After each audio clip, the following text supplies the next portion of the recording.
எல்லாருக்கும் காலை வணக்கம். வாங்க, இப்பெல்லாம் மாங்காய் சீசன் ரொம்ப சீப்பாயிடுச்சு. இது மாங்காய் 10 ரூபான்னு தான் வாங்கிட்டு வந்தேன். 3 காய் வாங்கிட்டு வந்தேன். இப்போ 2 காய் இருக்குது. ஒரு காய் பச்சையாவே சாப்பிட்டுட்டோம். உப்பு மிளகாய் போட்டு சாப்பிட்டாச்சு. 2 காய் இருக்குதுங்க. இப்போ இந்த ஒரு காய் வச்சு கொத்தமல்லி தழை, பச்சை மிளகாய், இஞ்சி, பூண்டு இதெல்லாம் அரைச்சி விட்டு ஒரு மாங்காய் சாதம் தாங்க செய்ய போகிறோம். மாங்காய் அது எப்படி செய்யறதுன்னு பார்க்கலாம். தேவையான அளவு மாங்காய் சாப்பாட்டுக்கு தேவையான அளவு எண்ணெய் ஊற்றிக்கலாங்க. எண்ணெய் காய்ச்சி வச்சுங்க. கடலைப்பருப்பு, கடுகு, உளுத்தம் பருப்பு எல்லாம் ஒட்டுக்கா போட்டுக்கலாம். கடலைப்பருப்புலாம் நல்லா செவந்துருச்சிங்க. வரமிளகாயும் கருவேப்பிலையும் போட்டுக்கலாம்.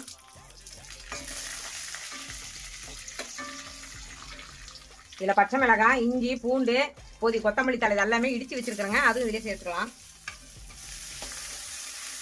நல்லா வணங்கிருச்சிங்க. இந்த டைமில் நம்ம மாங்காயை துருவி வச்சிருக்கிறேன்.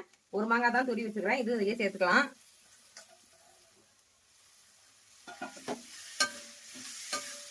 நடக்கலையும் போடலாம். நான் நடக்கலை போடல. நான் இல்லை நடக்கலை இல்லை. சரி, அதனால சரி இருக்கிறத வச்சு நம்ம மழை டக்குன்னு செய்யணும்.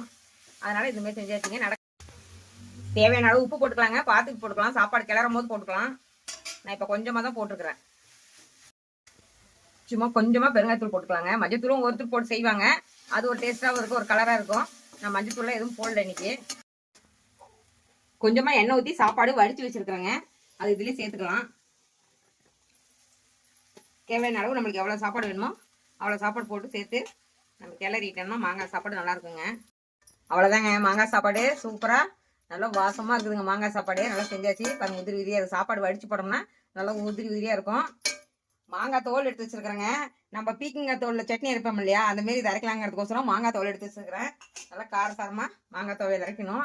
மாங்காய் சாப்பாடு ரெடி ஆயிடுச்சுங்க. இந்தமாரி எப்படி செஞ்சு பார்த்துட்டு சொல்லுங்கள். அடுத்த வீடியோவில் பார்க்கலாம். பாய்.